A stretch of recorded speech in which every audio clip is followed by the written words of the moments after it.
Hello everybody and welcome to Amphlett Reviews, back with another Hong Kong content review, diving into more Shaw Brothers and a remake for the Disciples of Shaolin. In my last video, I talked about the original 1975, and today we were talking about the 1993 Johnnie To directed, legendary Johnnie To directed remake of the same film called The Barefooted Kid.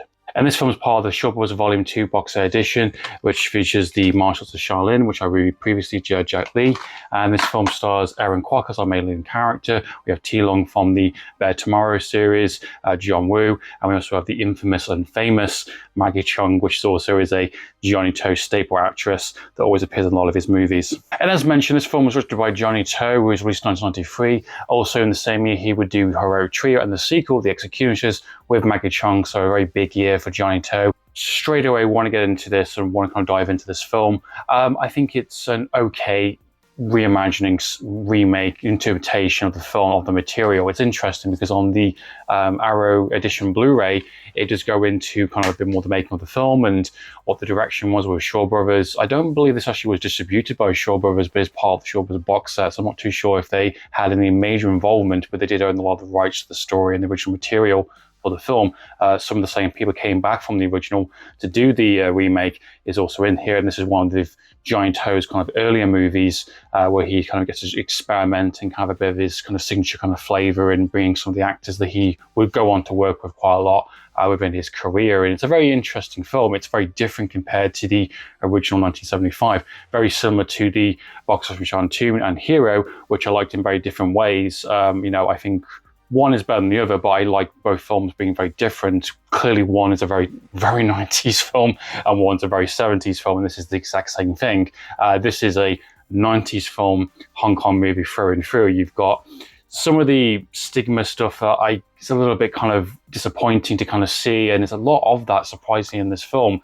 It is essentially the same type of story with just a lot of different changes that have come into it. Instead of him having a brother this time around, he goes to the local town. He's still poor. He comes from like a kind of poor background, and he's basically trying to find his father's friend, who is a kind of general that's basically kind of going to exile. He's going to change his name. He's kind of hidden away in this kind of little small town, and he works in this kind of dye facility this time around. So going from a textile to a kind of a dye kind of factory where the Maggie Cheung is the kind of the boss this time around, and there's a kind of a surprising amount of screen time and side story between Maggie Cheung and Tai Lung's character, which is the kind of characters helping our main leading character come into his own, essentially. And he is a bit reserved, similar to the kind of the brother character in the original. He doesn't really want him to be there, but helps him out. It gives him a place to stay, makes him work. And our main leading character, played by Aaron Kwok, is a very different type of person and characterization compared to the original. And obviously it makes sense for the type of story they're trying to go for. In this one, there's a lot more downtime with this character. He's kind of like a bit of a doofus. He's a bit more leaning towards the kind of the sillier kind of comedy. Sometimes it works, sometimes it doesn't. Sometimes it gets a little bit frustrating. He's clearly got a good sense of martial arts and skill sets in terms of how it's depicted on the film and how he comes across it.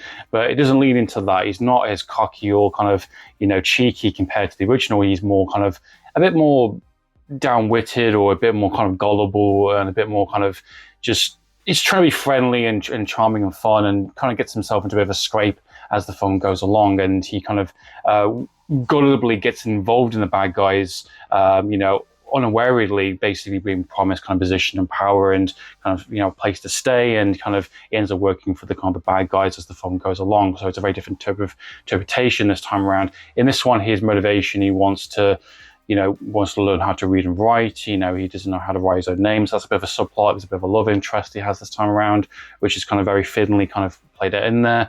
I wouldn't really say he's the main character, if I'm being honest, compared to what he was in the original. He was the central character, and a lot of the characters revolved around him. In this time around, I'd say most of the film's kind of screen time goes towards Maggie Cheung and Tai Lung's character, which has this kind of almost very typical 90s kind of soap opera melodrama kind of forbidden love type of thing. And it's fine. Like, I like it. It's okay, but I don't think it's particularly great. The film does spend a bit of time on, building up some of these characters that we're going to introduce, which is perfectly fine. But the ultimately kind of storyline that kind of the film takes up quite a bit of time with, in terms of exploring that doesn't really pay off. Maggie Cheung is nice and likable, but the character isn't really exactly challenging. It's nothing really particularly interesting. I've seen this before within, Police Story, and even that character was a bit more interesting than the one we got presented in this one. She's playing the very nice, very humble, very friendly kind of manager that is kind of got this kind of forbidden love with essentially a worker, and that's a through line plot line throughout the film, and it's just nice and safe and easy, and you've got your typical kind of soppy kind of songs that play into the film. There's a point to it towards the end, but it's fine. I don't think it's particularly that interesting, if I'm being honest. It takes a little bit too much time for my liking and doesn't really go anywhere that I haven't really seen before in other movies.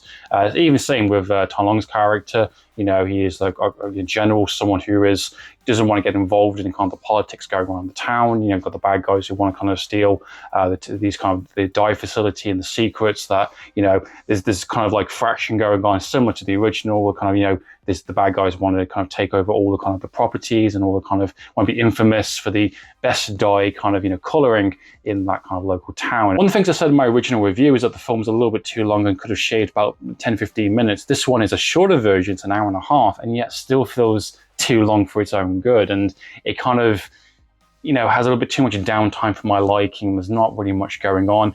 Granted, it does kind of kick into gear in plays in towards the middle of the third act with the pretty awesome kind of martial arts kind of fights, and it's very brutal, it's very nasty, it's very violent in places. Characters get really nasty deaths, and there's some pretty good kind of, kick-assery that does happen, which I expect to see within a lot of these kind of martial art films. And Johnnie definitely does direct these scenes very well. Coordinator from the original movie also plays into this one quite well as well. Overall, The Barefooted Kid, I think, is it's a decent attempt at a reimagining remake of the original material. A lot of people do like this over the original. Some people prefer the original over the remake. I personally think the 1975 version is a superior version. Johnnie does a really good job of making the film, interesting, and some great camera work. And I do think it's a very, very colourful, very 90s kind of approach to this kind of material. I do think some of the performances aren't great. I think the biggest issue is that I've seen a better version of the same story, and this one becomes a bit more disposable compared to the original one, which is unfortunate. But nonetheless, still a decent film to watch, still worth checking out. Just for me, I wouldn't really explore this one again, apart from maybe some of the fight sequences. What are your thoughts and opinions on the remake of The Barefooted Kid? What are your thoughts and opinions on the original 1975? Which is your best version? Please comment down below. So meantime, guys, Amphlett Reviews, signing out.